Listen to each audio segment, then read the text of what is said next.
Hola chicos, bueno, decidí grabar el video de la clase del sábado porque algunos compañeros no pudieron estar presentes en la clase y pues para que no pierdan el tema y además por si alguien pues hubo como alguna falla técnica en el momento de la clase que se le ayude en la internet o cosas así, pues pueda ver otra vez la clase por si se perdió de algo, ¿sale?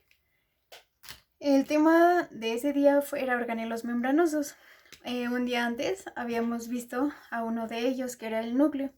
Y habíamos dicho que este está formado por dos membranas, o más bien una doble membrana, que además es aparentemente discontinua, pero entre cada como complejito de membranas, y teníamos una estructura que era el complejo de poro, que era para que entraran y salieran diferentes moléculas.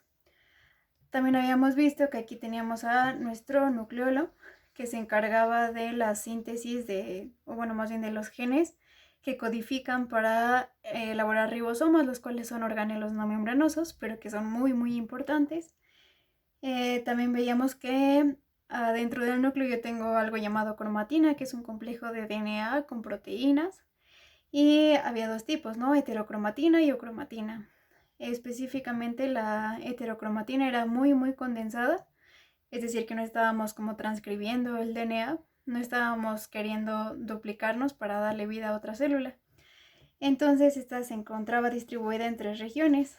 Una era hacia la periferia, otra era como asociada al nucleolo y la otra estaba en forma de cariosomas, los cuales eran cuerpos no definidos o más bien sin forma de cromatina. Y ese era el núcleo, ¿no? Prácticamente.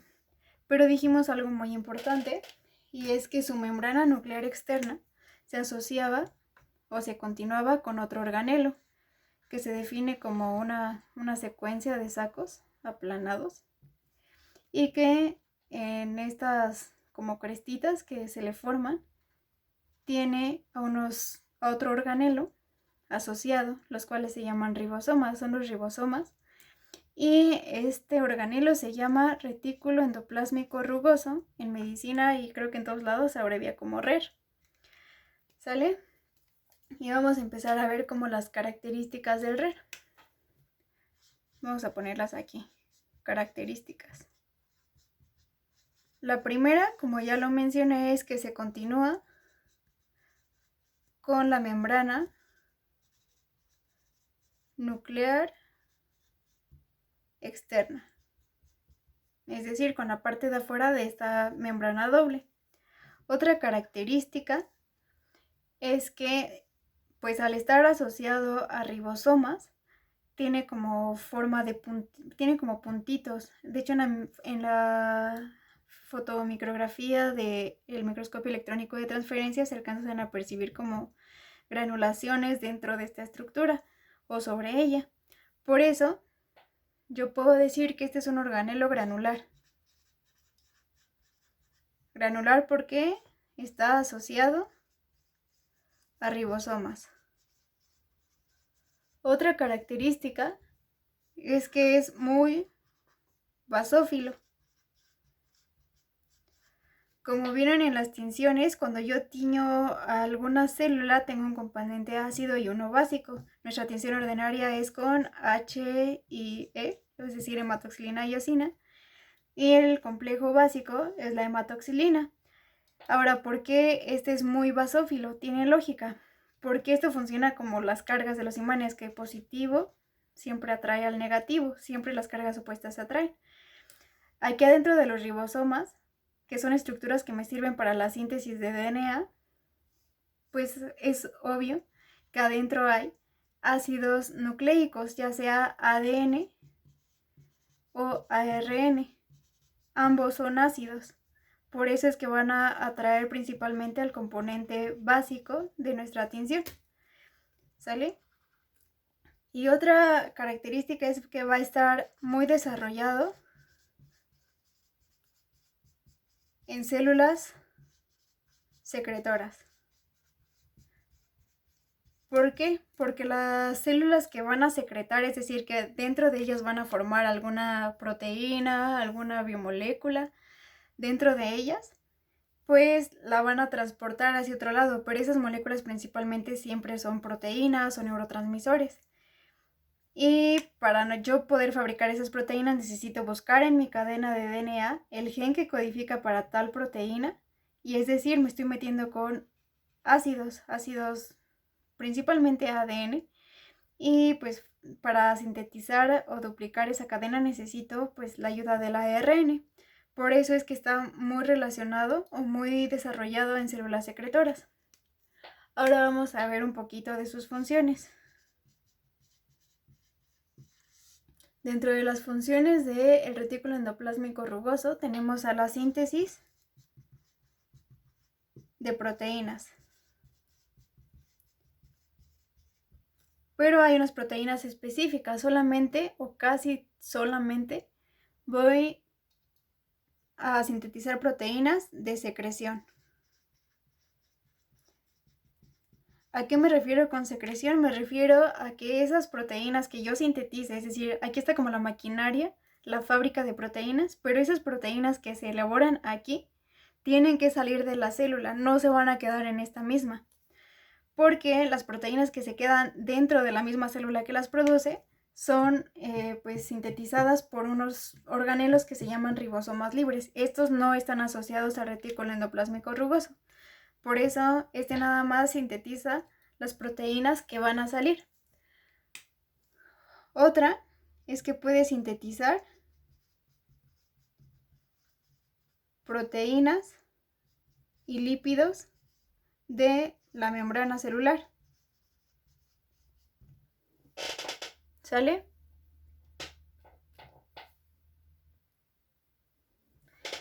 Y además de esto, puede realizar modificaciones posttraduccionales.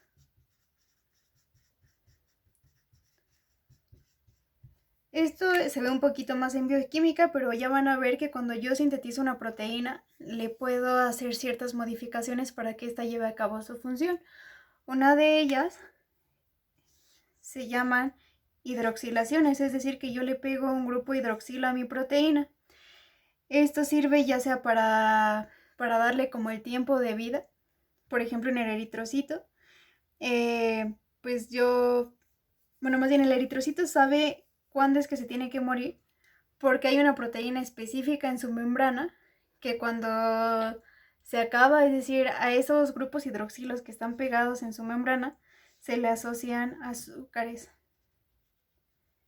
Específicamente uno que se llama fucosa, y este nos da los grupos sanguíneos. Esa es una cosa.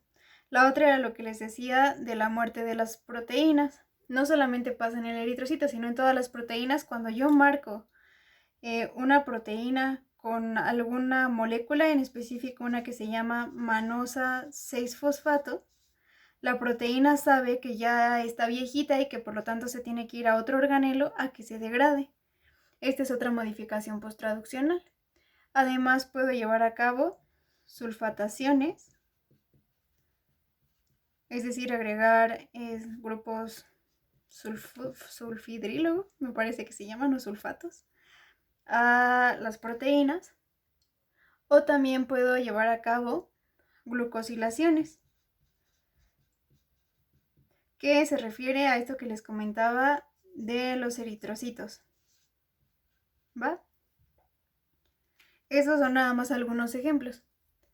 Ahora, me faltó mencionarles que el retículo endoplásmico rugoso también se le puede conocer con otro nombre, y este es ergastoplasma.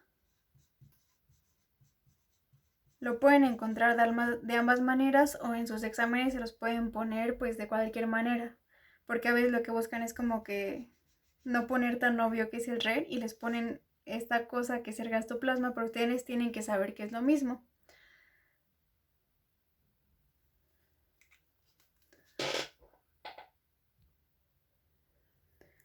El siguiente organelo que vimos fue el retículo endoplásmico liso.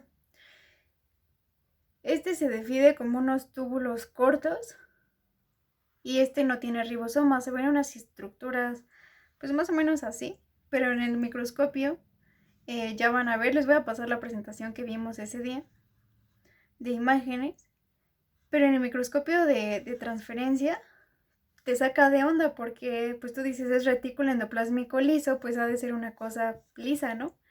Y no, en el microscopio de transmisión se ve como una serie de agujeros de todos los tamaños, una cosa más o menos así, y ese es el retículo endoplásmico liso. Ahora, ¿para qué sirve este? Sus funciones. El primero es el metabolismo de lípidos y también de glucógeno y de esteroides. Otra de sus funciones es el almacenamiento de calcio. En la facultad siempre nos lo manejan como un secuestro. Este organelo se encarga de agarrar todo el calcio que llega. Específicamente está desarrollado en células que necesitan el calcio. Un ejemplo de estos es el músculo cardíaco y el músculo liso. Para llevar a cabo la contracción van a estar necesitando calcio. Ese tema se ve pues, propiamente en músculo.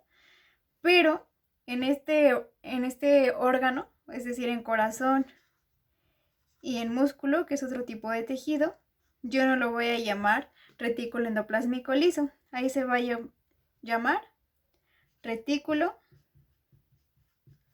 sarcoplásmico.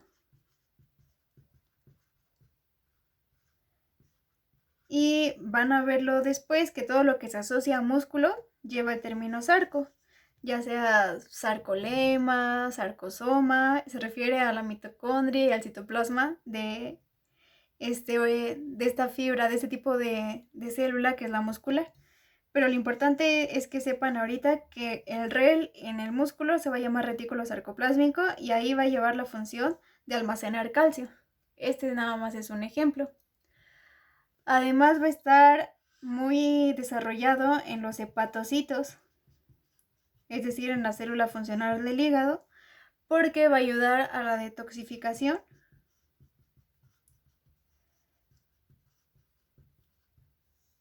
del alcohol, detoxificación de alcohol y de fármacos liposolubles. Esto tiene lógica, es decir, nos va a ayudar a transportar ciertos fármacos o a aprovechar pues los químicos que los componen para solucionar algún padecimiento.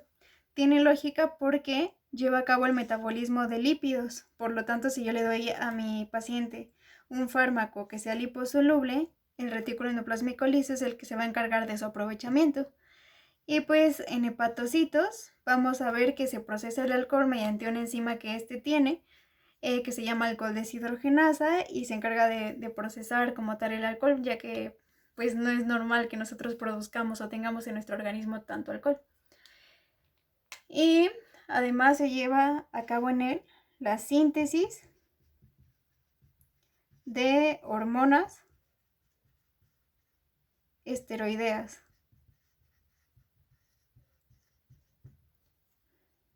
Y se relaciona mucho con esto, con el metabolismo de los esteroides. Yo puedo transformar a hormonas como cuáles, como el cortisol, la adrenalina. Y bueno, estos son nada más algunos ejemplos, nada más para que no quede ahí tan X el tema. Y bueno, después de este organelo que fue el retículo endoplásmico liso, vimos al siguiente, que es el aparato de Golgi, o bien nada más Golgi. Este es un conjunto de cisternas aplanadas, que se ven más o menos así, se ven como, lo describen como una pila de platos, de una vajilla. Yo no lo veo tan así en el microscopio, pero se alcanza a percibir un poquito, ¿no? Y bueno, cada una de estas es una cisterna. Y también, además de cisternas, se le llaman caras. Vamos a ver primero qué hacen estas caras y cómo se llaman. Esta va a ser la cara 1, 2, 3, 4 y la 5. Vamos a ver sus caras. La cara número 1 es la que está más próxima al retículo endoplásmico rugoso, que es el que se toma como referencia, Porque, antes de explicarles esto, les voy a decir que habíamos dicho que en este organelo, que es el retículo endoplásmico rugoso, se lleva a cabo la síntesis de proteínas, pero nada más la síntesis. Aquí pues tengo que sacarlas del organelo para exportarlas después a la célula. Sin embargo, hay otro organelo que se encarga de empaquetarlas, no es este, pero tengo que transportar las proteínas que hay aquí al organelo que sí las va a empaquetar. Para eso, la proteína ya sintetizada aquí en la orillita se va a robar un cachito de la membrana del retículo endoplásmico rugoso. Es como si este fuera el taxi que va a llevar a las proteínas al destino de empaquetamiento, que finalmente es el aparato de Golgi. Antes de ver las caras les voy a explicar esto. Una de las características de Golgi o de sus funciones es el empaquetamiento de proteínas. Como ya les había dicho, yo tengo que transportar las proteínas desde el retículo endoplásmico rugoso al aparato de Golgi. Al transporte que hago desde aquí hasta Golgi se le llama anterógrado. Pero ya vamos a ver que Golgi tiene como hay toda una supervisión, lleva a cabo pues la añadición de algunas moléculas y pues tiene que ver que la proteína esté realmente bien. En caso de que algo haya fallado, el plegamiento, cualquier cosa, la puede regresar. Es decir, que la proteína viaja de Golgi al retículo endoplásmico liso. Ese es un transporte retrógrado. Retrógrado, regreso, ¿va? Y si quieren aquí se los pongo abajito. De RER a Golgi, este es un transporte anterógrado. Pero de Golgi, bueno, lo ponemos al revés. De Golgi a RER, ese es un transporte retrógrado. Esos son los dos tipos de transporte que va a haber principalmente. Si este se va a encargar de empaquetar las proteínas, pues también se va a encargar de su distribución. Y además va a hacer modificaciones posttraduccionales. Y esto se asocia mucho con las funciones que tienen cada una de sus caras. Ahora sí vamos a ver cada una. Para eso